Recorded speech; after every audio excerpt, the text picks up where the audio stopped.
সামনেই রথ, আর তার আগেই এই জগন্নাথ ধামের যে প্রসাদ বিতরণ পদ্ধতি তা নিয়ে দুর্নীতির অভিযোগ বিজেপির।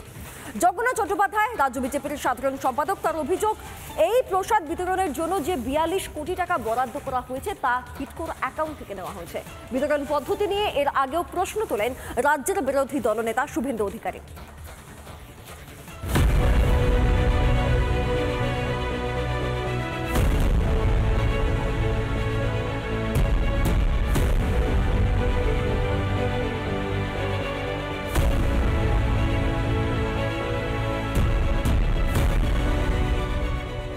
এখন তো গজা প্যারার বিলির সিজন চলছে, যেখানে সেখানে মিষ্টির দোকানে যান, শুধু গজা ভাজা হচ্ছে আর প্যারা তৈরি হচ্ছে। আপনি জানেন এর জন্য কত খরচা হচ্ছে রাজ্য সরকার? 42 কোটি টাকা।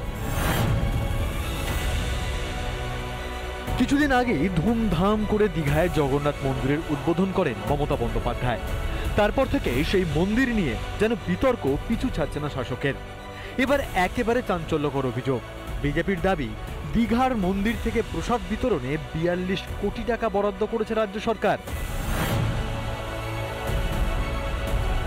রাজ্যবাসীকে জগন্নাথের মহাপ্রসাদ হিসাবে 42 কোটি টাকার গজা এবং প্যারা খাওয়াতে চলেছে রাজ্য সরকার।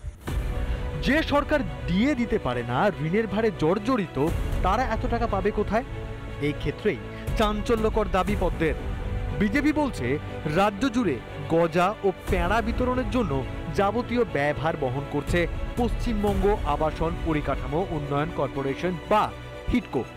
কিন্তু সরকারি আবাসন, নির্মাণ প্রকল্প ইত্যাদির উন্নয়নে কাজ করা হিডকো কিভাবে প্রসাদ বিতরণের দায়িত্ব নিতে পারে?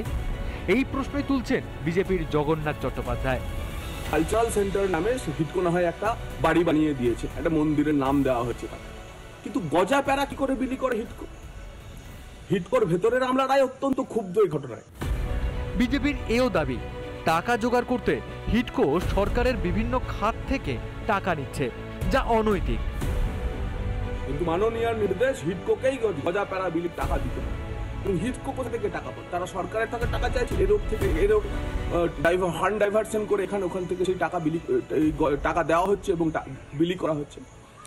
এই রাজ্যটা রসাতলে গেছে। প্রসাদ বিতরণ পদ্ধতি নিয়ে আগেই আপত্তি তুলেছিলেন শুভেন্দু অধিকারী। প্যাকেটটা তৈরি হচ্ছে, এই প্যাকেটটার দাম হচ্ছে 20 টাকা। একটা গজা, একটা প্যাড়া, এটাকে নাম দেওয়া হচ্ছে প্রসাদ। কত বড় আস্থায় আঘাত!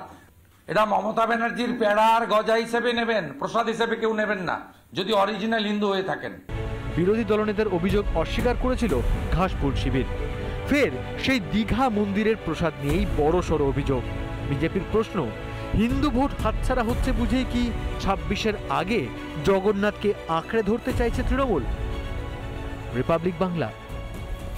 নানা ধরনের কন্টেন্ট দেখার জন্য লাইক করুন, শেয়ার করুন আমাদের ফেসবুক পেজ, সাবস্ক্রাইব করুন আমাদের ইউটিউব চ্যানেল। পাশাপাশি অন্যান্য ব্রেকিং নিউজের জন্য অবশ্যই চোখ রাখুন রিপাবলিক বাংলায়।